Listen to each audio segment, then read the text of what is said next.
Bonjour, vous écoutez Into the Wind, le podcast des marins qui font des phrases. Into the Wind est produit par Tip & Shaft, le média des professionnels et des passionnés de voile de compétition.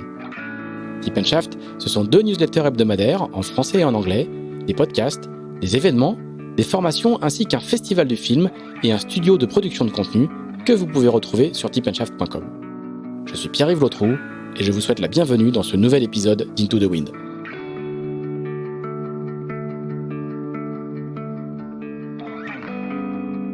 Salut Jérémy Bayou. Salut Pierre-Yves. Ça va bien ? Ça va pas mal. Bon, merci beaucoup de nous recevoir pour ce 4e épisode de Into the Wind, le podcast de Tip & Shaft. Donc on est dans une maison à l'Armor Plage, on dévoile jamais l'adresse, on est chez toi, pas loin du terre pour ceux qui connaissent un petit peu, qui vont courir et qui vont faire des tours de terre pour s'entraîner et se préparer physiquement. Eh ben écoute, on va passer un petit peu de temps ensemble pour revisiter un petit peu ton parcours.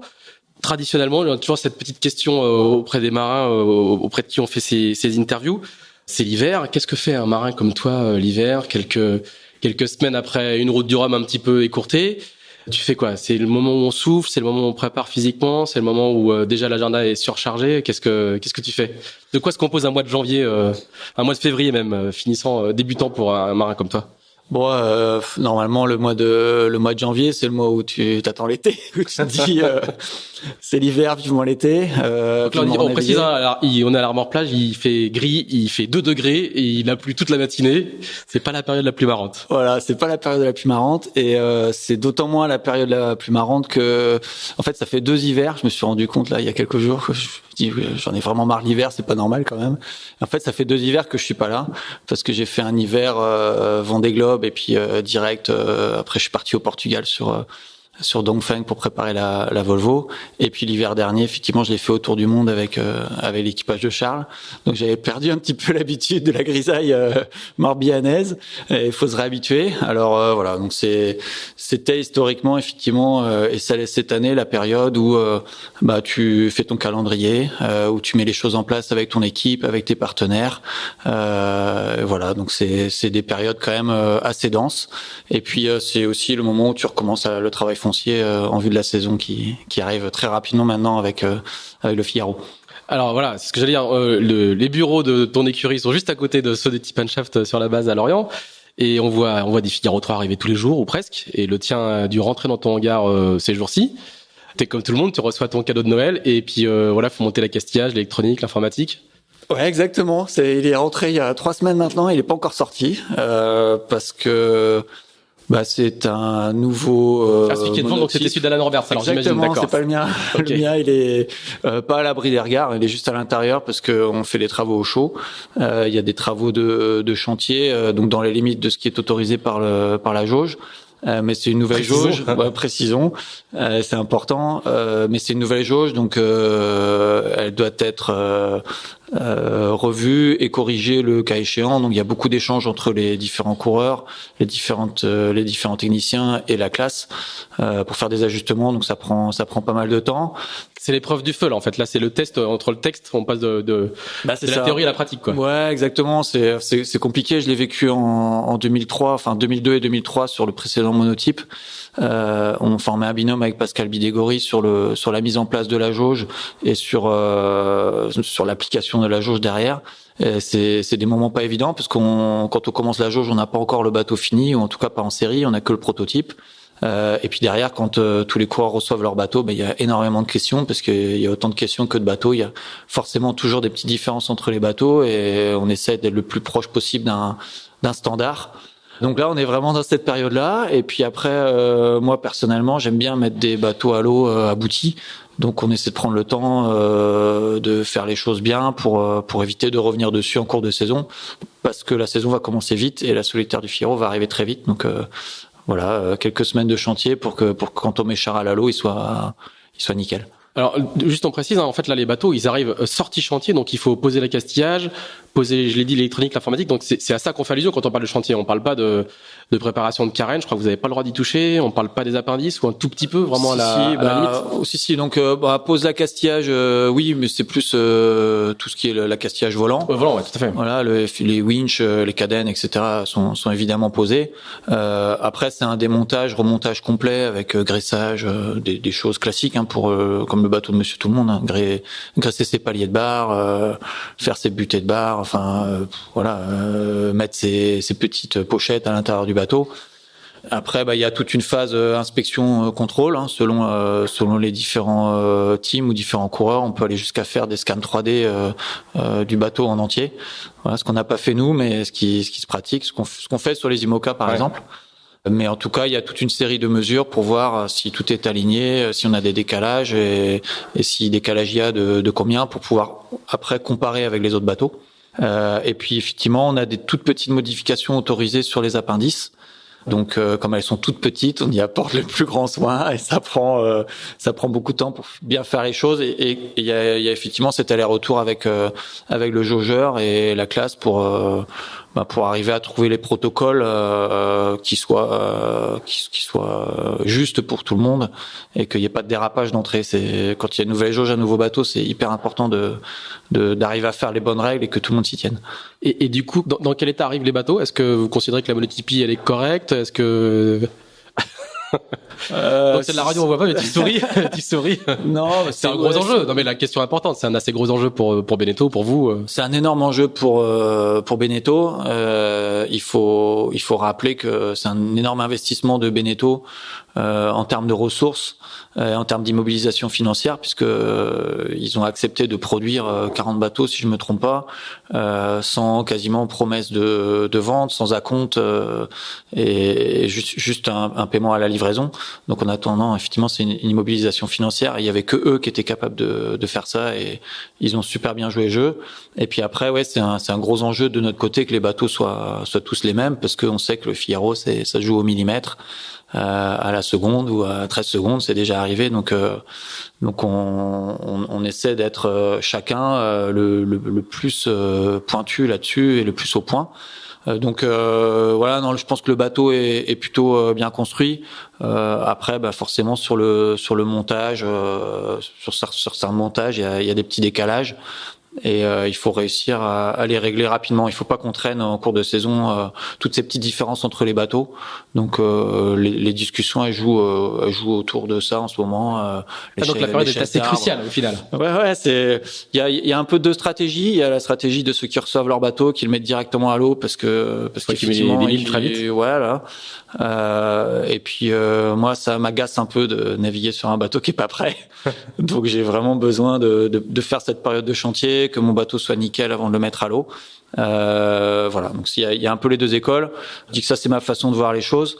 Maintenant je me suis associé avec Alan Roberts, donc le jeune anglais et talentueux, et lui a reçu son bateau je crois 10 jours après le mien et l'a mis directement à l'eau. Donc on va naviguer en double sur son bateau pendant que le mien est en finalisation en chantier, et puis après on va splitter. Pourquoi t'as ressenti le besoin de t'associer avec un jeune entre guillemets?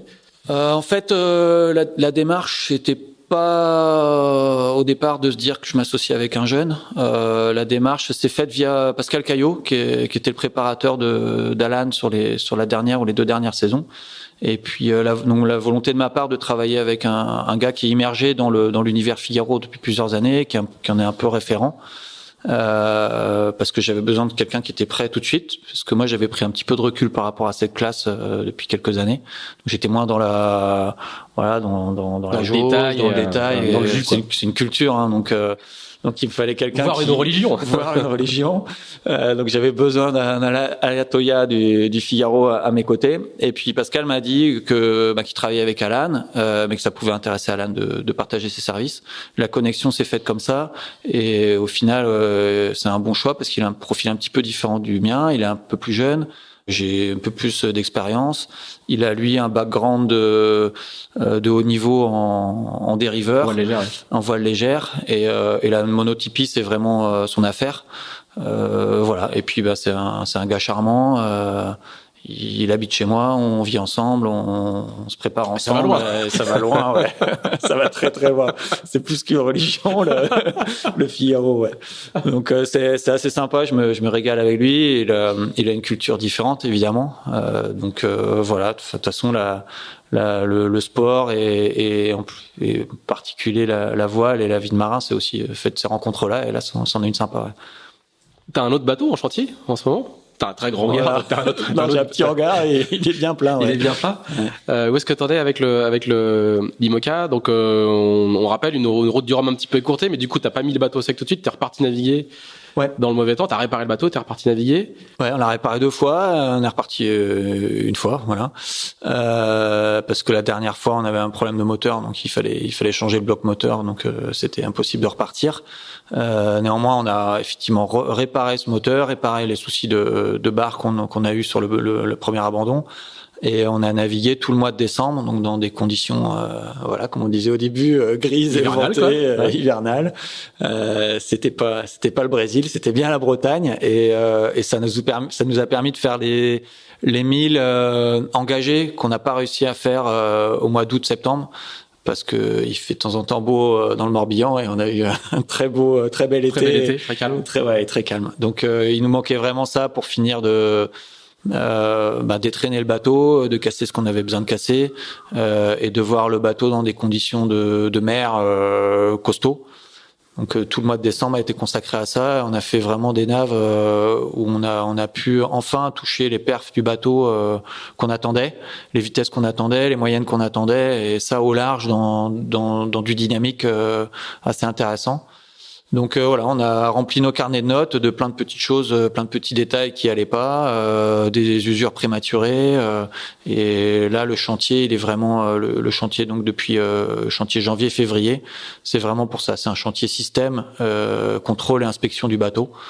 Et on va remettre le bateau à l'eau début mars pour renaviguer de nouveau. Et alors, raconte-nous un peu ce bateau, parce tout le monde a vu évidemment les images complètement incroyables du défi Azimut. C'est plus de 500 000 vues sur Facebook quand même. C'est vraiment gigantesque. Et est-ce que c'est ce cheval de rodéo sauvage qu'on voit sur les images, ou est-ce que c'est une puissance qui arrive à se canaliser? Raconte-nous un peu maintenant ce qu'on n'a pas vu, ce qui se passe loin des caméras. Raconte-nous la réalité de cette machine-là, qui a l'air complètement folle, quoi. Le off de ce run sur le défi Azimut, c'est qu'effectivement il y a eu un run abouti, mais il y en a eu un ou deux avortés avant parce que le bateau s'envolait trop. C'était typiquement des problèmes de réglage. En fait, on était surtoilé, on avait trop de foil, on était trop sur l'arrière, donc ça fait vraiment rodéo. On arrive maintenant à stabiliser le vol. Il faut pas oublier qu'en IMOCA, les plans porteurs sur les safrans sont interdits. Donc on est quand même en équilibre instable si on décide d'être en vol intégral. Donc l'idée, c'est quand même d'asseoir un petit peu l'arrière du bateau et de trouver justement les réglages, plan de voilure, ballast, poids mobile dans le bateau, extension de foil, etc. Règle de foil pour réussir à stabiliser ce vol. Et voilà, on commence à y arriver. Mais ce qui est intéressant, c'est que on redécouvre beaucoup de choses. Enfin, on découvre beaucoup de choses. Que la façon de naviguer avec cette IMOCA-là est assez radicalement différente des habitudes qu'on avait sur les IMOCA précédents, qui étaient des bateaux qu'on chargeait beaucoup, qu'on toilait énormément, qu'on faisait beaucoup JT. Là, je sais pas qu'il faut tout réapprendre et que c'est complètement l'inverse, mais il y a des repères qui n'existent plus. Sur les runs du fameux défi Azimut, on voit Initiative Cœur passer sous de Rigido, si je me trompe pas, et puis toi tu passes derrière un Rigido, un truc comme ça. Ouais. Toi tu passes avec un riz en moins et le J3. Ouais. Exactement. Donc là, une voile d'avant plus petite et un riz de plus, quoi. Ouais, on est sur des comportements qui sont beaucoup plus proches du multicoque que de l'IMOCA des générations précédentes. Donc il y a un petit peu une perte de repère et il y a des abacs juste de réglage à refaire complètement. Donc la période d'apprentissage, elle est quand même assez longue. Et voilà, nous ce qu'on se dit dans le Charrel Sailing Team, c'est qu'effectivement on peut se dire c'est un échec ou c'est triste d'avoir dû abandonner la route du Rhum, mais on se dit aussi que c'est des navigations qu'on a apprises, des choses qu'on a vues, des habitudes et des réglages qu'on prend sur le bateau qu'on n'aura pas à faire après et que de toute façon tout le monde passera par cette phase-là. Donc voilà, la dernière navigation, notamment la fin décembre, était assez enthousiasmante. On a fait plusieurs heures à plus de 30 nœuds. Enfin, c'est un autre monde. Un autre monde. Ouais. Pour finir sur cette partie récente, contemporaine, on va dire, avant de replonger dans ton passé. Ah oui. Est-ce que de toute ta carrière, c'est pas un peu le projet idéal, celui-là? On sent que technologiquement c'est le top. On sent que financièrement le projet est relativement confortable. On sent qu'il arrive en termes de timing avant tout le monde. On sent que tu vas, normalement tu vas emmagasiner plus d'expérience que tes petits amis qui vont mettre à l'eau un peu plus tard. À l'âge que t'as, au niveau de carrière hôtesse, que c'est pas le projet qui arrive un peu de manière presque idéale, quoi. De l'extérieur, c'est ce que j'aurais tendance à me dire, moi. Ouais, de l'intérieur aussi. En tout cas, c'est vraiment le projet, l'équipe, le bateau, le timing, et même aussi le partenaire dont on a rêvé, quoi. Enfin, dont moi j'ai rêvé. Donc c'est à la donc t'as la pression. Ouais, c'est exactement ça. C'est qu'à la fois c'est hyper enthousiasmant et puis à la fois tu te dis bon bah là t'as tout pour faire bien, donc faut pas que tu te rates. Voilà, maintenant la pression faut se la renverser de façon positive. Ce que j'adore c'est la compétition, c'est être en mer, mais c'est aussi tout l'environnement, quoi. C'est préparer son bateau, c'est travailler en équipe, c'est essayer d'aller gratter le petit détail, et c'est vrai qu'avec Charal on a l'occasion de prendre le temps de faire les choses, d'essayer des choses, peut-être de se rater un petit peu, hein, comme on peut pas cacher que sur la route du Rhum ça a été le cas. Donc voilà, non, c'est plutôt top, ouais. Bon, bah c'est bien. Alors, du coup, maintenant on fait le flashback. Ouais. On revient au moins 20 ans en arrière, si tu veux, si c'était plus, parce que tout ça commence dans un endroit assez particulier, la Bretagne, qui a donné et qui donne encore beaucoup de marins, qui est la baie de Morlaix, puisque c'est de là que tu n'es pas né à Morlaix, tu es né un peu plus dans les terres, ouais. Pas loin, un peu plus dans les terres. Mais du coup, qu'est-ce qui fait que dans ces années-là, donc le milieu des années 90, enfin les années 90, il y a cette émulation, c'est quoi, je sais pas, un fluide qui fait qu'il y a Armel Lecléache, Nicolas Troussel, toi, toute cette génération de garçons qui ont aujourd'hui la quarantaine et qui sont au sommet de la voile française. Qu'est-ce qui fait il y a un microclimat, un microcosme, un entraîneur mythique et qui est caché, c'est un peu tout ça, quoi. Ouais, on peut rajouter Yann Elias qui était pas loin. Yann Elias, exactement, tout à fait, ouais. Mais je vais en oublier plein, hein. Mais c'est un peu tout ça. C'est un environnement déjà.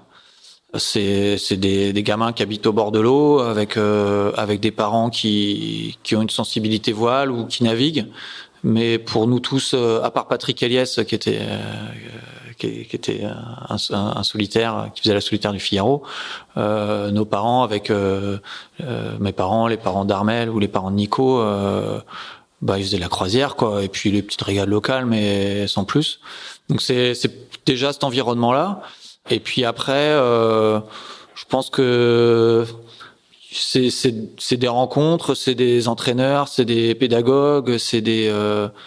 Vous êtes tous dans le même club à cette époque-là ? On n'est pas tous dans le même club. Il y a plusieurs clubs, hein. Ouais, il y a plusieurs clubs et il y a plusieurs ports. Il y a Morlaix, il y a Roscoff, il y a en face où il y a Nicolas Troussel. Ouais, il y a plusieurs ports, mais qui sont pas des ports très accessibles. Exactement. Donc on a attendu super longtemps le port de Roscoff et c'est génial qu'on ait cet outil-là maintenant. Au final, c'était pas facile de naviguer, quoi. Donc quand il y allait, fallait avoir envie, quoi.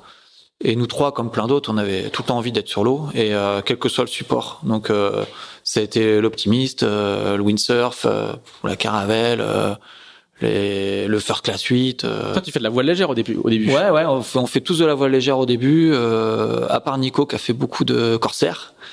Et donc l'envie d'aller sur l'eau, l'envie de bricoler les bateaux, la rencontre avec des pédagogues et un peu des guides de vie. Tu sais, quand t'es ado, t'as besoin d'un exemple comme Bruno Jourdain qui nous a apporté énormément. Et puis après une volonté politique locale et une volonté politique du département du Finistère de donner les moyens au club de bien travailler, de fournir du matériel, de financer les déplacements aux jeunes de la région, quoi. Et donc c'est vrai qu'en baie de Morlaix, on en a bénéficié très directement, hein. C'est des entraîneurs, c'est des bateaux. Mais c'est aussi le cas, on en parlait l'autre jour avec Vincent Rioux du Finistère Sud, de Brest. Donc c'est voilà, je suis pas politique en général, mais là c'était pas une mauvaise idée. Je crois que Voilà, on est le littoral, enfin le département français qui a le plus de littoral. C'était une évidence, mais encore fallait-il le mettre en application. Et je crois que pour le coup, les politiques l'ont bien fait. Ouais. Bon, et puis là, la sauce prend de manière quand même assez magique. Toi, tu commences par quoi avant de basculer dans le figarisme, la fameuse religion qu'on a déjà évoquée avec Adélias à la fin de l'année dernière. C'est quoi le support qui te fait basculer vraiment dans la régate et parce que tu vas passer professionnel entre guillemets très très vite, mais Ouais. c'est quoi la passerelle pour toi? C'est le class fit? Ouais, c'est le class 8. J'ai toujours, enfin, jusqu'au bout, essayé de faire un Bruno petit peu les Jourdain deux. a été Ouais. l'une des légendes du circuit. Ouais, c'était le maître du class 8. Moi, j'ai fait l'optimiste et ensuite du motorhop. C'était Bruno Jourdain, justement, qui m'avait dit à la fin l'optimiste, parce que j'hésitais entre le 420 et le mot, qui m'avait dit continue à faire du solitaire parce que par la suite, dans ta vie de voileux, tu auras plus d'occasion de faire de l'équipage que du solitaire. Donc, pour le coup, là, Millionnaire. il se trompait un peu parce que j'ai quand même fait beaucoup de solitaire. Mais voilà, j'étais content aussi tout seul sur mon bateau. Et en parallèle, effectivement, je faisais les régates en classe 8 avec Bruno. Et puis on faisait aussi les régates locales, donc là pour le coup sur le petit quarter tonner de mon père, Tresco Trophée, Tour du Finistère, voilà. Donc on a fait des tours du Finistère assez épiques avec Nicolas et Armel. Voilà. Alors, tous les trois ensemble sur le bateau de ton père? Tous les trois ensemble avec mon père, avec Bruno Jourdain. Et voilà, donc c'était nous on avait 16 ans, 17 ans, donc c'était une semaine autour du Finistère avec la régate, la fête le soir, la régate le jour, la fête le soir, la régate, les fest-noz le soir, puis il y avait la régate à l'aller pour descendre dans le sud du Finistère, puis il y avait le convoyage retour pour ramener le bateau, donc on faisait les mêmes escales un peu plus longues et on a passé des étés fabuleux à faire ça quoi. Et donc tous les trois, on a vraiment toujours fait à la fois des rivers et habitables. Et je pense que ça nous a rasé les cailloux, traversé la Manche, faire le tour de la Bretagne. C'est devenu un truc simple comme bonjour pour nous. Et c'était le quartier quoi. Ouais, c'était le quartier. C'était une époque géniale. Et ouais, j'engage toujours tous les jeunes à aller faire du gros bateau. C'est sûr qu'aujourd'hui il y a plein de supports super fun, des petits katas, du kite, etc. Mais aller faire du gros bateau, préparer sa navigation, naviguer en équipage, c'est une façon de voir différemment la voile et la compétition. Mais à la fin, si on veut faire la course océanique, il faut passer par là. Et le Tour d'Uf qui existe toujours et qui est toujours un aussi gros carton, si ce n'est encore plus qu'avant. Ah, exactement, que j'ai refait cet été. Ah oui. Donc encore avec le bateau de mon père, avec à bord mon père, mon cousin qui a jamais fait de bateau de sa vie, et puis mon fils, mon aîné, et puis quelques jeunes du Centre nautique de Lorient, et voilà, toujours un moment super sympa, le plus beau parcours du monde. Et puis le jubilé de Loïc Ponceau, puisque c'est le directeur de course historique du Tour du Finistère et qui entraîneur pour la forêt et qui a pris sa retraite tout récemment. Un petit clin d'œil à Pompon. Alors du coup, comment tu bascules dans la solitaire du Figaro, parce que c'est très très tôt.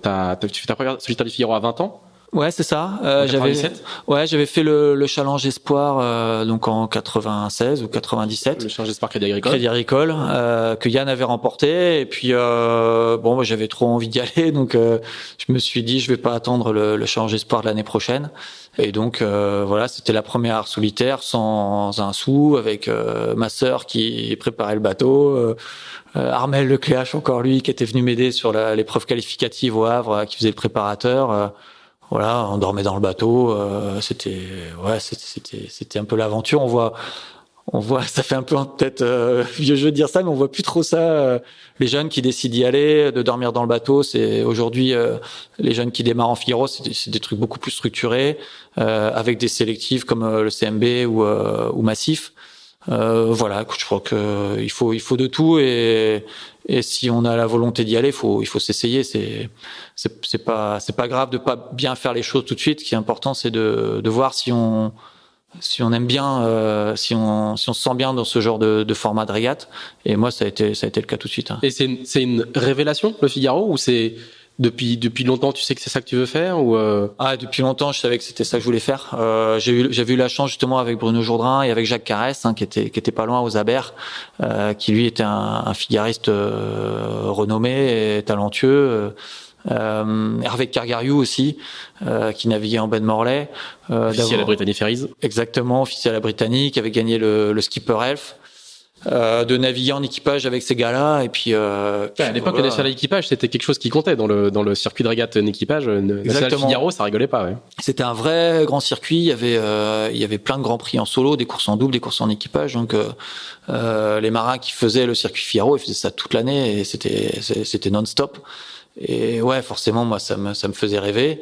Et je suivais la solitaire du Figaro tous les étés à la radio. Voilà, quand on partait en déplacement en opti ou en moto Europe, ça berçait notre mois d'août, puisque à l'époque c'était au mois d'août. Et ça m'a toujours fait rêver. Je me suis jamais, je pense, gamin ou ado, dit tu feras le Vendée Globe un jour. Mais par contre, la solitaire, ouais, ça a toujours été dans un coin de ma tête. Donc là, tu vas la faire. Donc on est en 97, si je ne me trompe pas. Et là, tu vas la faire quasiment 8 fois de suite. Oui. Ou 9. Ou 9, je sais plus. Je pense que c'est 9. C'est 9, tu vois, tu connais pas. Bon, c'est normal que tu connaisses mieux ton parcours que moi. Et donc, j'ai regardé aussi, ce qui est intéressant, c'est que, évidemment, il y a une progression, ça c'est assez logique. Ouais. Et ce qui est intéressant, c'est toutes les rencontres que tu fais. Parce qu'on voit, il y a beaucoup de courses en double. Et donc, tu navigues avec Gilles Curie, qui plus tard, avec qui tu travailleras plus tard en IMOCA sur ton premier IMOCA. Delta d'Or. Delta d'Or. Tu rencontres Pascal Bidégory, que tu retrouveras un grand nombre de fois après. C'est de la rencontre. Mais globalement, tu vas rencontrer beaucoup de gens. C'est quoi dans toutes ces rencontres, laquelle t'as le plus marqué? Ah, je pense que c'est Pascal. Ouais. Je pense que la rencontre avec Pascal en 2000, alors c'est pas une rencontre en 2000, hein, on se connaissait avant et j'étais admiratif de ce qu'il faisait avant sur la G2R avec lui. Avant qu'on navigue sur la G2R en 2000 ensemble. Ça a fait vraiment tilt chez moi parce que j'avais en moi cette envie de faire les choses bien, mais sans vraiment y arriver, quoi. Et vraiment, Pascal m'a appris cette capacité à se concentrer sur les choses, à s'organiser, à aller au bout de ses projets, à bien mettre au point un bateau, voilà, à rien lâcher. Il a une mentalité de fou, Pascal. Et ça m'a vraiment fait du bien, quoi. Et ça fait grandir, quoi. Ça m'a fait grandir. J'étais avant, au final, un peu content d'être là, quoi. Voilà. Comme je t'ai dit, première solitaire du Figaro, je dis ouais, c'est mon truc. Je suis à l'aise là-dedans. On continue. Et puis tu fais, voilà, t'arrives à faire marcher le bateau vite. T'es bien en début d'étape. Voilà, t'es peut-être pas bien à la fin, mais c'est normal parce que t'as pas autant d'expérience que les autres. Ton bateau est moins prêt, mais bon, ça va venir. Sauf qu'à un moment, il faut que ça vienne. Et Pascal, c'était ça. Et quand il est venu naviguer avec moi en 2000, il m'a dit, t'es pas prêt, ton bateau est pas prêt, on va reprendre un peu du début. Ah, il a pas dit le dire comme ça. Il a pas dit comme ça, mais c'était bien pire. Voilà. Mais je pense que j'avais besoin de ça. Ouais, j'avais besoin peut-être qu'on me botte un petit peu les fesses. Et je pense que ce que m'avait un petit peu inculqué Bruno Jourdain au début, vraiment l'amour du bateau et la volonté de bien préparer les choses. Pascal est allé encore plus loin. Et j'ai mis des choses en place pour y arriver, quoi. Et mentalement, je me suis préparé à chaque fois avant chaque avant-saison, ce que je fais toujours aujourd'hui. On en revient à ce que je disais au début. En janvier, février, c'est tu prépares ton truc, quoi. Et tant que c'est pas prêt, t'y vas pas, quoi. Voilà. Et Pascal, ça a toujours été que ça, quoi. Il a toujours eu le meilleur bateau, il a toujours eu le bateau qui allait le plus vite, mais parce qu'il y prêtait une attention énorme et il y mettait un travail faramineux, quoi. Donc la voile, c'est un sport technique, hein. Il faut aujourd'hui de plus en plus être au top physiquement, il faut mentalement y mettre l'implication qui va bien, mais à un moment il faut que le bateau soit prêt et que tout fonctionne et avoir l'aisance technique sur le bateau. Donc ça veut dire travailler dessus, quoi. Et est-ce que c'est le type de rencontre qui déclenche au final la première victoire dans la solitaire?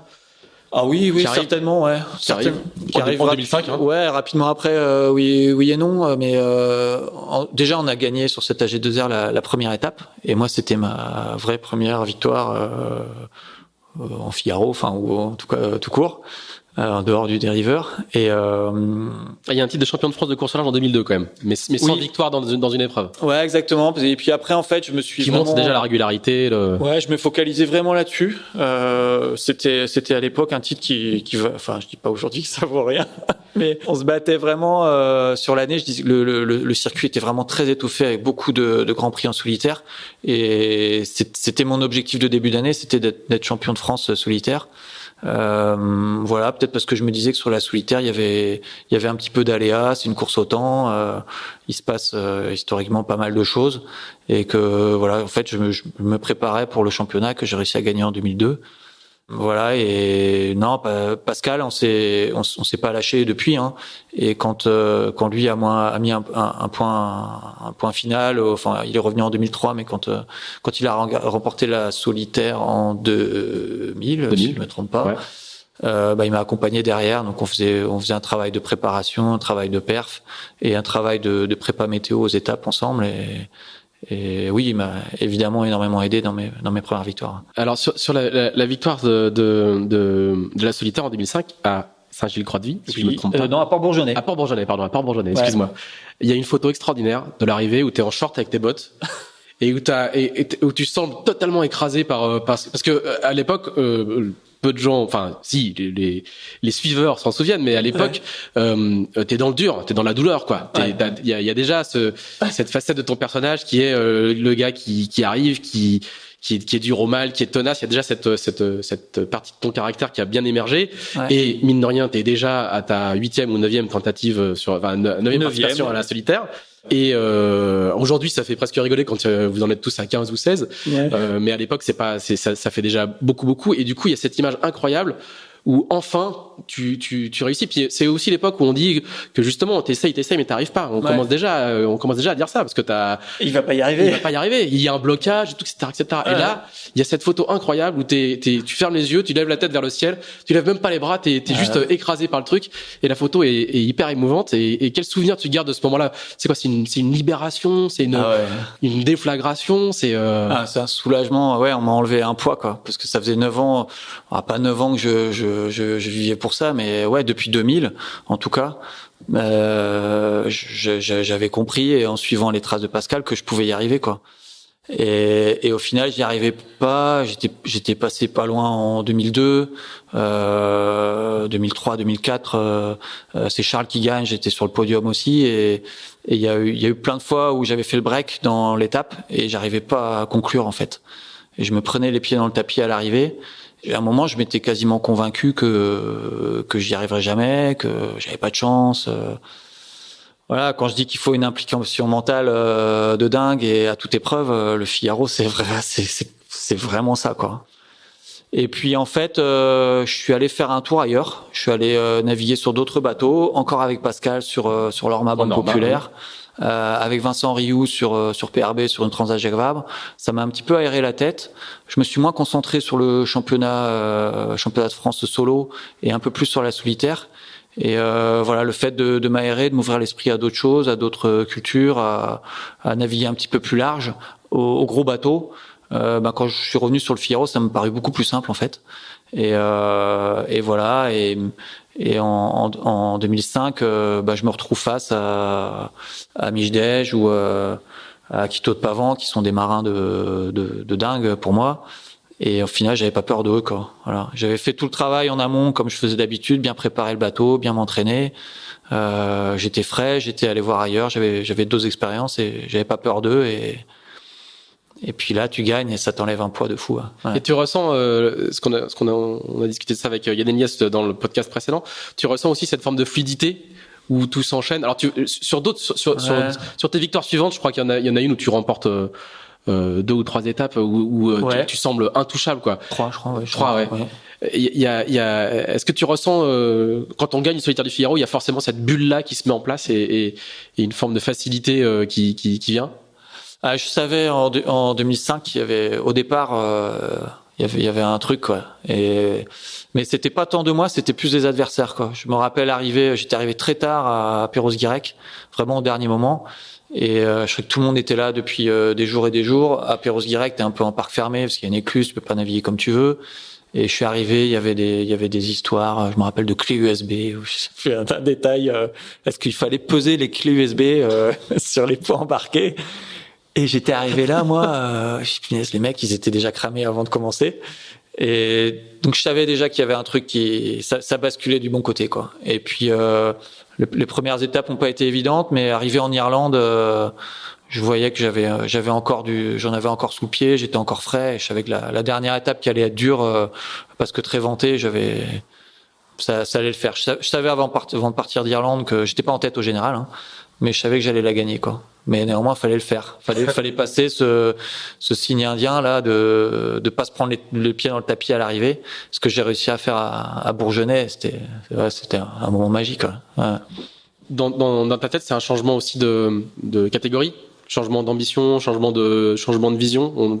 Il y a clairement une étape de franchie. Ouais, il y a une étape de franchie. Moi, je le réalise pas tout de suite. Et puis c'est Michel Desjoyaux à la remise des prix entre deux blagues. Entre deux blagues sur son discours sur le podium, qui vient voir Joël Renaud, qui est le patron de Delta d'Or, qui me dit maintenant le petit va falloir le faire monter, il faut un IMOCA, faut qu'il aille faire le Vendée Globe, quoi. Et puis moi j'étais pas trop je me disais que c'était peut-être Michel a déjà gagné un premier Vendée Globe là, on est en 2005, il a déjà. Donc je gagne la solitaire devant Michel Desjoyaux déjà, donc la photo je l'ai gardée. Et puis mais j'étais moins à l'aise dans mon discours que lui sur le podium. Et puis c'est un peu parti de là, quoi. Et puis après avec Delta d'Or, on a essayé de construire ce projet qu'on a voulu innovant en faisant un bateau neuf d'entrée de jeu. Et puis là, ouais, tu changes de catégorie et tu te rends compte qu'il y a une marche entre préparer sa solitaire du Figaro et préparer un IMOCA et un Vendée Globe. C'est plus le même monde. Et donc là, il faut se structurer, il faut se concentrer sur autre chose que le sportif uniquement. Voilà ce que j'ai appris sur le tas. Alors c'est un projet difficile au final quand on regarde un petit peu les résultats. Il y a un abandon dans le Vendée Globe, il y a un abandon dans la Barcelona, il y a un abandon dans la Route du Rhum pour des raisons différentes, mais c'est un projet rude, quoi. Un peu dur, mentalement parlant. Ouais, un peu dur, mais t'apprends plein de choses, mais je suis un peu laborieux en fait. Voilà, on dit c'est le gars opiniâtre, laborieux. Il me faut un peu de temps, voilà. Mais j'apprends de mes erreurs. Voilà, des fois je rate des marches, mais j'essaie de pas faire deux fois les mêmes erreurs. Et ce projet-là m'a énormément construit dans l'échec, quoi. Et il y a plein de choses que je fais aujourd'hui parce que je les ai faites ou mal faites sur des programmes comme celui avec Delta d'Or. Maintenant, Delta d'Or, c'était une aventure humaine énorme avec tous les gens de l'entreprise. On a gagné le solitaire du Figaro. On a fait 7 ans ensemble. C'est une petite boîte, hein. C'est une PME bretonne. Voilà, donc on défendait des valeurs aussi. Voilà, mais j'étais hyper jeune dans ce projet-là. On avait pris la décision aussi de faire les choses nous-mêmes, pas s'attacher les services d'une écurie existante. Donc on a beaucoup appris. Alors ce qui est frappant aussi quand on regarde un petit peu ton parcours de toutes ces années-là, c'est que alors un peu moins pour la période de l'IMOCA, mais tu navigues toujours sur plein de supports différents, quoi. Ouais. Une année normale de Jérémy Bayou, c'est IMOCA, Figaro et un peu de multicoque quand il y en avait, quoi. Ouais, c'est ça. Sinon Ouais, les gens ils me posent tout le temps la question, quoi, mais il y a pas de question. Parce qu'avec l'opiniâtreté, ta réputation, c'est le staccadovisme, quoi. Ouais. Non, mais il y a pas de. On se pose pas la question pour les autres sports, en fait. C'est ça qui arrive. Ouais. Ou pour la voile olympique. Ou pour la voile olympique. Ou pour Franck Camas, qui est 300 jours par an. On a posé la question à Franck, mais on a vite compris qu'il y a pas de question, en fait.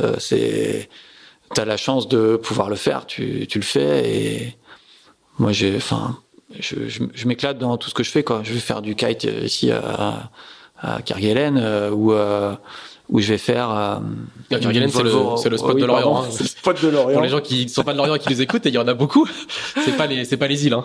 Voilà, mais voilà, je vais à Kerguelen ou je vais à Auckland sur la Volvo Race, je m'éclate autant parce que je sais que je vais apprendre des trucs. Et que voilà, on est dans un environnement et sur des supports qui changent tout le temps, avec des adversaires pour le coup quand tu changes de support qui sont jamais les mêmes, des contraintes qui sont jamais les mêmes, et il y a de plus en plus de transversalité entre les supports. On voit aujourd'hui de plus en plus de solitaires qui vont faire de l'équipage, des transfuges de l'America's Cup qui vont sur la Volvo. Puis surtout on se rend compte qu'un gars qui est bon quelque part, il est souvent bon partout, quoi. Ouais, alors, exactement. On s'est dit non, mais je pense au barreur j'ai évidemment oublié son nom, je pense au barreur à Pete Burling à Pete Burling ou à Blair qui débarquent sur la Volvo. Ils ont passé 2 nuits en mer de toute leur vie, et Ouais, on s'est Ils savent barrer dans la baston dans le Grand Sud, quoi. Ouais, on s'en doutait, mais c'était des idées reçues comme quoi un marin de l'Olympisme il peut peut-être faire du match racing. Et encore, America's Cup, ils font que ça. Non, c'est vraiment en train de changer. Les passerelles, elles se sont d'abord faites sur les techniciens, notamment français d'ailleurs, les ingénieurs qui sont allés, qui sont passés des Orma à la coupe. Et puis les transferts, ils sont maintenant sur les équipiers, sur les navigants aussi. Et c'est ultra riche. Donc voilà pourquoi s'en priver. Si t'es motivé, moi je suis toujours autant motivé. Je regarde tous ces supports comme un gosse à chaque fois, tous ces bateaux comme voilà, je les trouve fabuleux. Donc quand t'as la chance d'y aller, tu fonces. Ouais. Tu vas faire pas mal de multicoques avec Pascal. J'ai le souvenir assez ému d'avoir fait un tour de l'île de Groix sur Banque Populaire. L'un des trucs les plus hallucinants que j'ai fait de toute ma vie, avec Bidégory au sommet de sa forme et c'était vraiment incroyable, vraiment incroyable. Ouais. Ça t'a jamais tenté un projet à toi en multicoque? Ah si. En fait, après il faut réussir à vendre ou à promouvoir le programme et le circuit à ton partenaire ou au partenaire que tu recherches. Il y a eu un cut en 2004. Je me souviens justement quand Charles gagne la solitaire du Figaro, quand tu gagnes la solitaire du Figaro, on te tend le micro une fois, tous les médias sont là pour toi et t'as un message à faire passer. Et c'est vrai que Charles, c'était un peu la fin de l'Orma. L'IMOCA commence à émerger très sérieusement comme un circuit très valuable pour les partenaires. Et voilà, je pense qu'il a dit, moi j'aimerais bien faire l'Orma, et puis il aurait mieux fait de dire j'aimerais bien faire de l'IMOCA. Voilà, c'est aujourd'hui et peut-être depuis 2004 plus facile de dire je veux faire l'IMOCA. C'est vraiment le circuit référence. On a cette course de Vendée Globe qui est ultra médiatisée. Donc voilà, c'est plus c'est pas tant pour le bateau, c'est plus pour le circuit en fait que je pense fait beaucoup plus d'IMOCA que de multi, mais voilà, je me suis éclaté en Orma avec Banque Populaire, en mode avec Mich sur Foncia. J'ai fait du Jules Verne aussi avec Pascal. Là, j'étais jamais là au bon moment, mais j'ai fait quelques tentatives de record. Voilà, et bon, pourquoi pas un jour refaire, ouais. Il y a un deuxième Vendée Globe avec Maître Coq, changement de sponsor, pardon, et puis qui lui aussi va s'arrêter prématurément. Et là, tu te dis quoi? Tu te dis c'est pas vrai, j'ai le signe indien avec cette course. Ouais, c'est ce que tu dis tout de suite. Après l'idée c'est quand même toujours de débriefer les choses et d'analyser quoi. Là aussi on avait un manque de préparation. Bon là on tape un objet flottant avec l'acquis, donc il y a un peu pas de chance, mais la pièce qu'on casse au final elle est peut-être un peu fragile et pour autant elle aurait pas dû casser. Bon pour le coup là j'étais bien dans la course, je pense qu'il y avait vraiment moyen de faire un score, donc t'es avant tout déçu pour le résultat sportif qui sera pas là. Mais j'ai pu me reposer sur un sponsor solide. Alors que t'annonces juste avant le départ en fait. Hein. Oui, qu'on va continuer ensemble. On était d'abord parti sur un contrat de 14 mois, donc ce qui est pas facile à gérer. Hein. Mais avant le départ, ils m'avaient assuré de leur soutien pour les 4 années à suivre.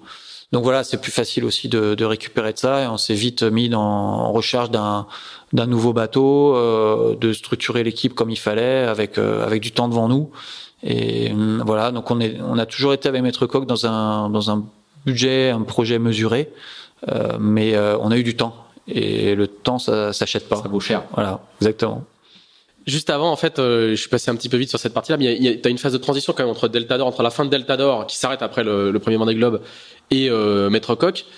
T'as une phase où t'as pas vraiment de gros partenaires, tu fais beaucoup de bateaux des autres, mais c'est plutôt une période assez riche parce que tu vas gagner une Jacques Vabre avec Jean-Pierre Dick. Tu fais partie des nombreux vainqueurs de Jacques Vabre avec Jean-Pierre Dick quand même. C'est plus un exploit en fait. C'est un club. Ouais. Tu sais que tu vas faire une Jacques Vabre avec Jean-Pierre. Tu sais que tu vas gagner quand même. C'est quand même la classe.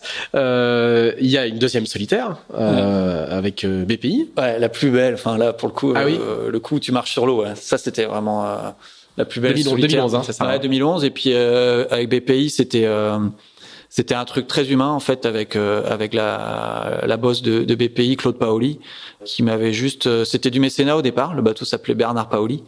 en 2010. Et puis elle a découvert cette course-là avec moi. On s'est découvert. C'était un truc hyper fort humainement. Et puis l'année suivante, c'est son entreprise BPI qui m'a sponsorisé. On a fait un programme plus construit. Et là, elle m'a laissé du temps, elle m'a laissé les clés. Et je fais une solitaire, voilà, où je marchais sur l'eau, quoi. Je me retrouvais derrière, je virais de bord. Il y avait un gros lift rien que pour moi. J'allais à Mach 2. Voilà, et ça arrive quand même très peu de fois dans ta carrière, et c'est jubilatoire. Ouais. Et quand t'as fait ça, t'as envie que ça se reproduise tout le temps. Donc c'est pour ça que tu retournes à la solitaire du Figaro tous les ans. C'est une belle année parce que du coup t'as la solitaire, tu gagnes la solitaire et la Jacques Vabre dans la foulée avec Jean-Pierre. C'était super bien, et donc il y a eu Claude Paoli et BPI, et puis dans le même temps il y avait Pascal qui me faisait confiance sur le Jules Verne.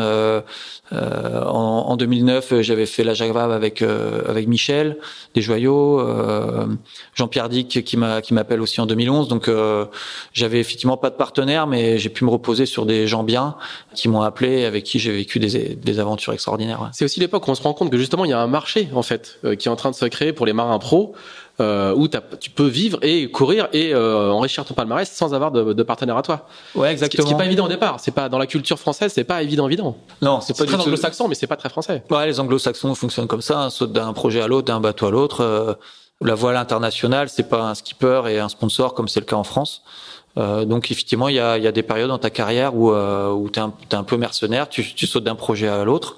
Voilà, t'as pas forcément beaucoup de visibilité devant toi, mais par contre t'apprends énormément, quoi. Tu passes d'équipes très différentes, hein, comme de Banque Populaire à Virbac-Paprec, à Foncia, et t'apprends de chaque équipe, de chaque culture, de chaque personnalité que tu rencontres, de chaque bateau. C'est hyper riche. Et quand derrière t'as l'occasion de remonter ton propre programme, et t'essaies de mettre en application les bonnes idées que t'as vues ailleurs. Donc ça m'a énormément servi. Ouais. Alors, il y a un troisième Vendée Globe. Le bon. Le bon, c'est le prochain. Le bon.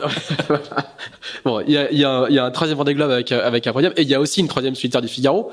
Ça marche presque par par triptyque ouais. Pour toi. La troisième solitaire du Figaro, donc elle est, que je ne me trompe pas, elle est en 2014. Ouais. Sous les couleurs de Maître Coq. Ouais. Et là, c'est quoi? Là, tu marches pas sur l'eau, mais il y a un petit côté, j'y vais en plus du reste. C'est un plus produit dans le package que j'ai proposé au sponsor, et puis en fait, ça passe. C'est toujours un produit que je propose dans le package. Ouais, voilà. L'image de ta victoire, c'est pas que t'as l'air surpris, mais tu gagnes tu gagnes la dernière étape, je crois, et on sent que c'était pas, ça avait pas l'air si évident que ça, quoi. Non, c'était pas si évident que ça, parce que j'avais un peu moins entraîné, j'avais moins la maîtrise technique, en carbu c'était moins bien. Et puis voilà, après on avait Yann Eliès qui a sommé le circuit depuis 2 ans, qui est resté sur 2 victoires d'affilée, si je me trompe pas. Et en fait qui démate, voilà. Donc merci Yann. J'étais super triste pour lui parce que on rêvait tous les deux d'un duel au sommet. Ça se profilait. Je pense qu'il avait quand même un petit avantage en termes de carbu sur moi. Maintenant c'est pas non plus que ça. Sur la solitaire, il faut être capable de prendre ses responsabilités, de prendre un peu de risque et tout. Donc ça aurait été sympa qu'il soit dans le match jusqu'au bout, mais néanmoins mentalement j'avais bien assuré le coup, parce que quand Yann démate, en fait, tout le monde s'est dit c'est pour Jérém la victoire, et il fallait assumer, quoi. Et je me rappelle me retrouver à Roscoff avec ce petit poids sur les épaules, et il fallait assurer derrière, et j'avais pour le coup bien encaissé le truc, et c'était une victoire mature, je dirais, quoi. Voilà. Donc je marchais moins sur l'eau, mais j'avais fait le job. Ouais.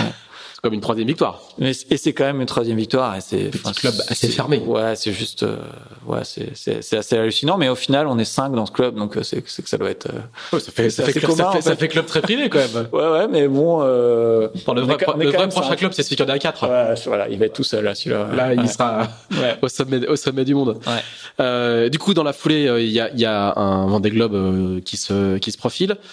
Donc là, celui-là, tu vas le boucler dans des conditions vraiment particulières, un peu coupé du monde, ce qui nous donne ce film franchement incroyable, parce qu'on ne verra aucune image de ta part, parce que tu seras en panne de satellite très très vite. Alors toi, ça te pose des vrais problèmes de météo, t'as très peu de données, mais nous, on n'a pas d'image de toi, et toi, tu sais que tu tournes et que tu te filmes un peu sans filtre parce que tu peux pas les envoyer, et donc du coup, ça donne des images où tu te lâches complètement. Il y a un vrai décalage et qui du coup est super riche, j'ai trouvé moi. Ouais, il y a plein de gens qui m'ont dit m'avoir découvert là quoi, au bout de 15 ou 20 ans de carrière, ils avaient pas du tout cette image-là de moi.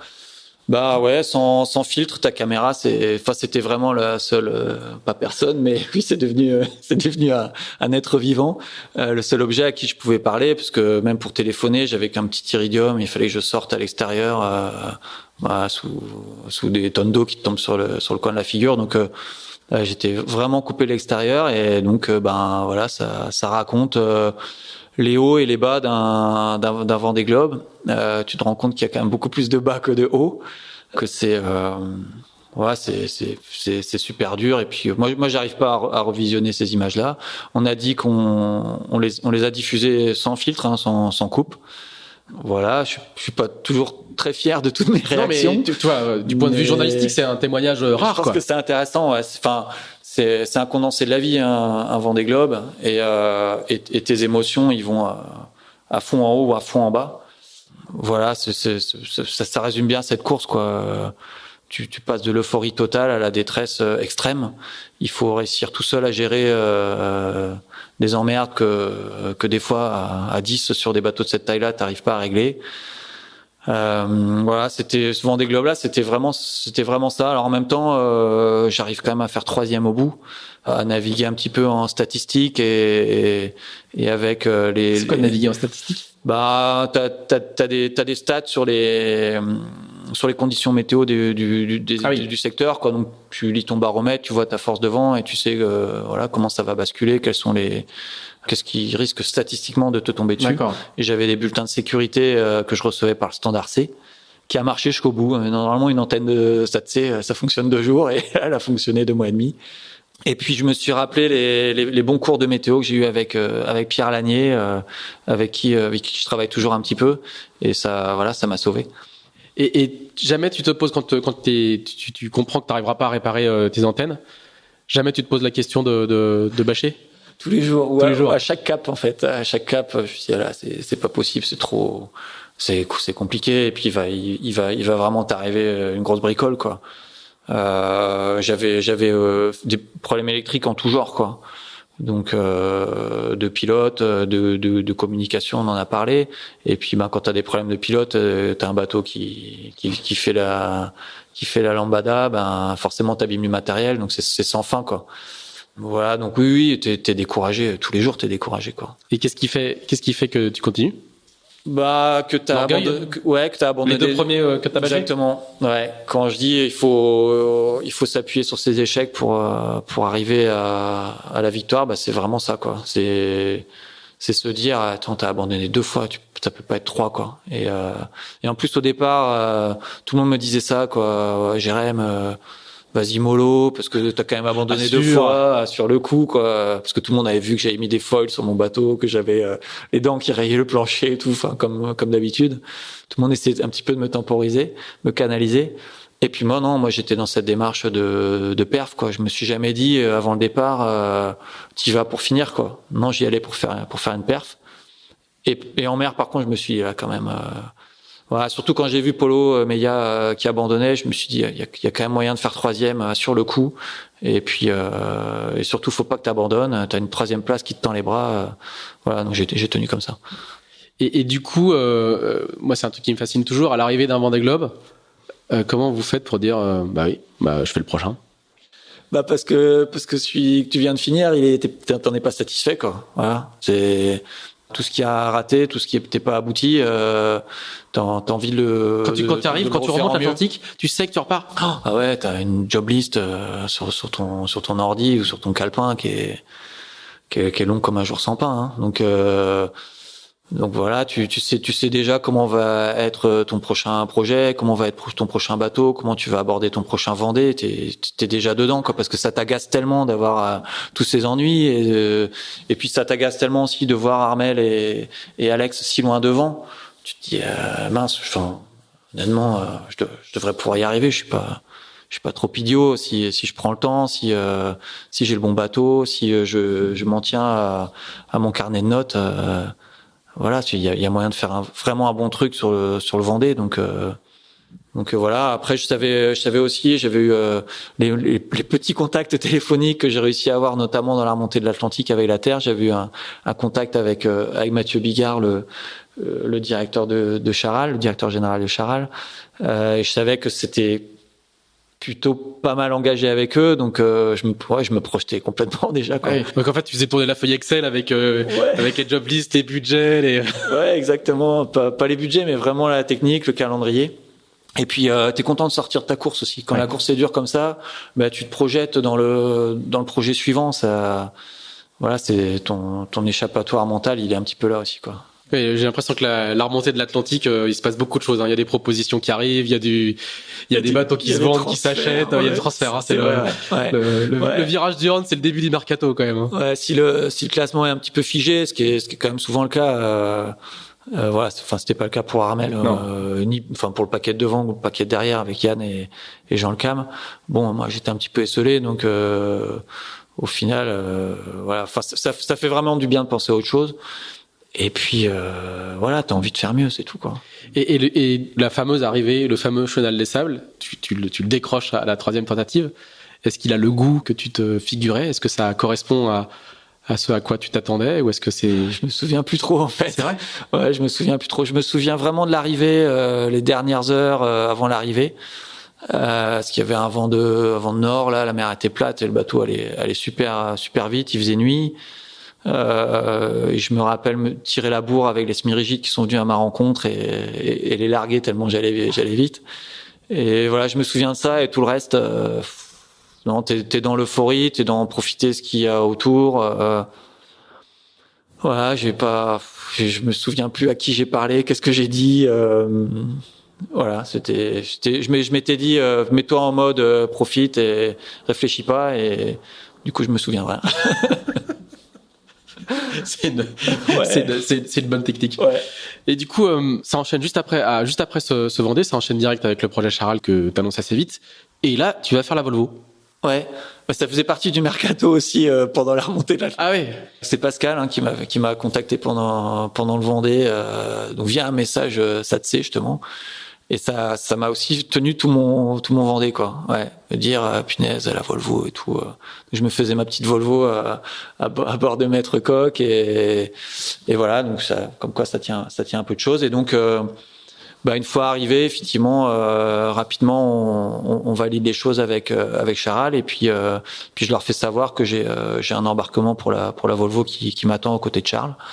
Et puis c'est sur Dongfeng, ouais. Et puis ça tombait hyper bien en termes de planning, puisque on allait construire un bateau avec Charal qui avait du coup un an et demi d'immobilisation, et que sportivement, encore une fois, comme je tiens pas en place et que je suis toujours avide de nouvelles expériences, c'était intéressant d'aller faire la Volvo, et c'était ultra intéressant. Ouais, ça c'est ta seule expérience d'équipage de long terme. Puis on sait à quel point une Volvo, c'est usant, ça ponce les gens physiquement et mentalement. Quel souvenir tu gardes de quand on discute avec Charles, ou quand on écoute, quand on regarde le projet, on a l'impression que c'est pas l'île aux enfants, mais ça s'est vraiment bien passé, quoi. Ah ouais, non, c'était un projet abouti du début à la fin. Et toi, comment tu fais? Toi, t'as toujours été patron depuis que t'as 20 ans, t'es le chef de tes projets. T'étais longtemps, t'as été armateur de tes bateaux. Je crois que c'est la première fois que tu l'es pas là, avec Charal. Ouais. Et là, tu deviens entre guillemets simple chef de car. Ça fait du bien déjà d'être équipier. Et puis je crois que Charles, il m'attendait dans le rôle d'équipier, qui est capable de faire le job à peu près à tous les postes du bateau, et puis qui est aussi capable, quand on lui demande ou quand c'est vraiment important, de dire ce qu'il pense et sa façon de voir les choses.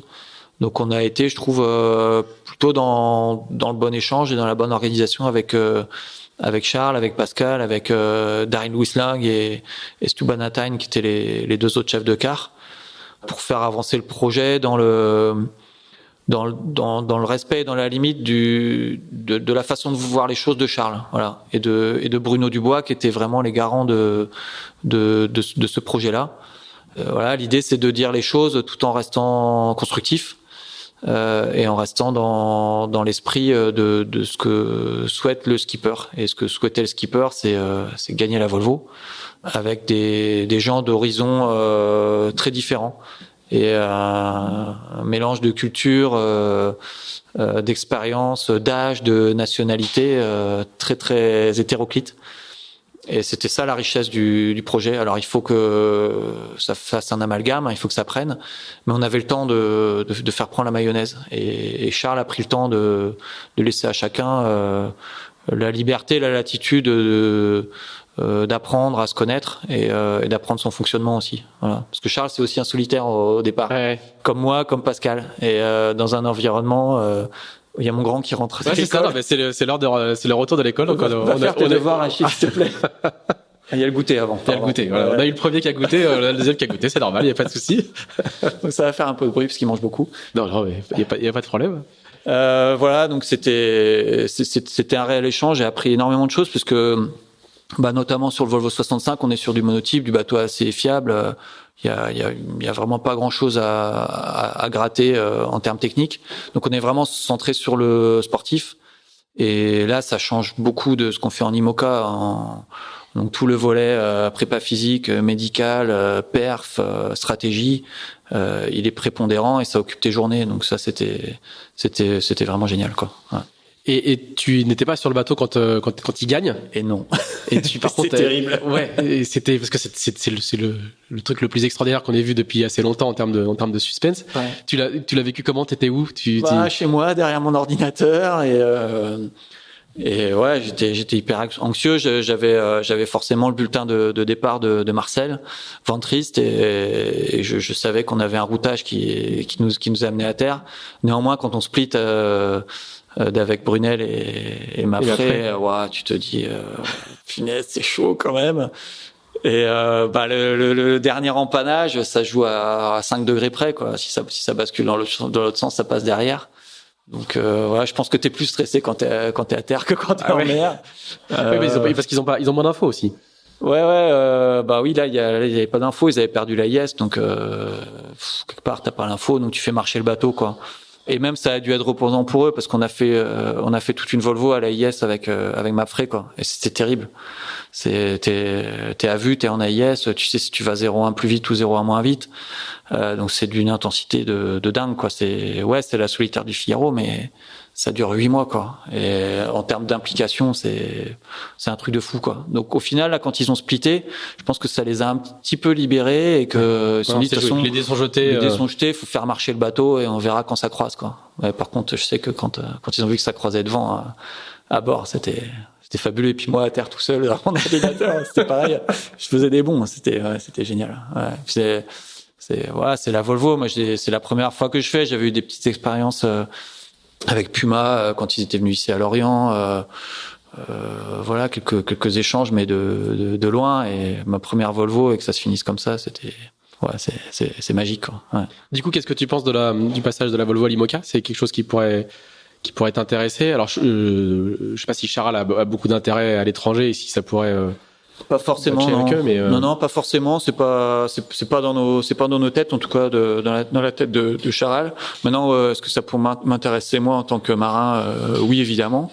Et est-ce que ça nous intéresse nous en tant qu'écurie et bureau d'études? Oui aussi. Et on a eu des contacts. On a quelques contacts avec certaines équipes. Ouais, il y a beaucoup d'équipes étrangères qui sont allées voir ce que faisaient les Français quand même parce que c'était. Évidemment, ouais. Donc voilà, on en est quand même un petit peu loin pour l'instant et surtout on essaye vraiment de se concentrer sur Charal et sur notre programme à venir à court et à moyen terme. Et sur le bateau, je pensais architecturalement parlant, comment qu'est-ce que tu penses que je pense que c'est la bonne solution pour la course, quoi. Je crois que voilà, on a fait 2 éditions avec les Volvo 65. Je pense que c'est suffisant. Je pense que ce bateau-là a des qualités, mais aussi des défauts, et qu'on fait quand même beaucoup mieux maintenant, et notamment en IMOCA. Donc l'idée de se reposer sur une jauge existante, c'est pas une mauvaise idée. Ils auraient pu décider de créer une jauge de toute pièce, de revenir au Volvo 70, mais la jauge IMOCA, c'est une jauge qui est mature et qui sait tirer les enseignements des problématiques passées. Après chaque Vendée Globe, on se réunit et on refait la jauge. Et je crois qu'il y a des bonnes décisions qui ont été prises, comme par exemple les pièces standardisées. Donc l'Océan Race va se reposer sur une jauge solide, une flotte existante. Donc il peut y avoir des bateaux qui peuvent être piochés peut-être au dernier moment si certains projets Océan Race le souhaitent. Et voilà, je pense que c'est la meilleure solution pour la course. Après, pour l'IMOCA, oui, c'est intéressant, mais c'est pas les bateaux, c'est pas le bateau qui gagnera le Vendée Globe, ça sera pas le bateau qui gagnera le Volvo derrière, ça c'est sûr. Donc il va y avoir beaucoup de développement à faire et on va suivre ça de près. Bon, avis aux clients potentiels qui ont envie de venir tester. Ouais, bah ils savent, voilà, Xavi, tous les copains de la Volvo, Stu Bannatyne, il est là la semaine prochaine chez moi aussi, il va falloir que je fasse un peu la place. Voilà, Xavi, il est déjà venu naviguer sur Charal, mais Stu, mais voilà, Xavi, etc. Ils savent qu'ils sont les bienvenus, et encore une fois, il y a des passerelles qui existent, et on a beaucoup à apprendre des différents côtés de la barrière. Ouais. Et tu vas continuer à aller faire d'autres expériences pendant le projet Charal, parce que là il va commencer à te prendre Non, c'est pas prévu. Pas deux expériences. Figaro et IMOCA pour les 2 prochaines années, et Figaro c'est uniquement cette année. L'année prochaine ça sera 100% IMOCA. Ouais. Il y a pas un trophée Jules Verne, ça paraît compliqué. Si, peut-être après la Jacques Vabre. Non, me tente pas. Ça sera non. D'accord, très bien. Je m'arrête là alors. Ok, écoute, merci beaucoup. Merci bien pour c'était super sympa. Il a dit en train de tomber, Achille est en train de prendre son goûter, et puis nous on va aller boucler Tip & Shaft parce qu'on est jeudi soir et on va essayer de mettre en ligne le podcast pour la sortie de Tip & Shaft. Merci beaucoup Jérém. Merci à toi, bon bouclage. Merci, à bientôt. Salut.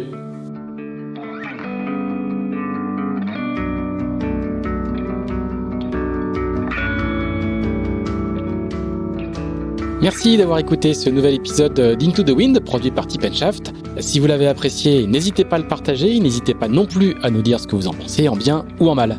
À bientôt!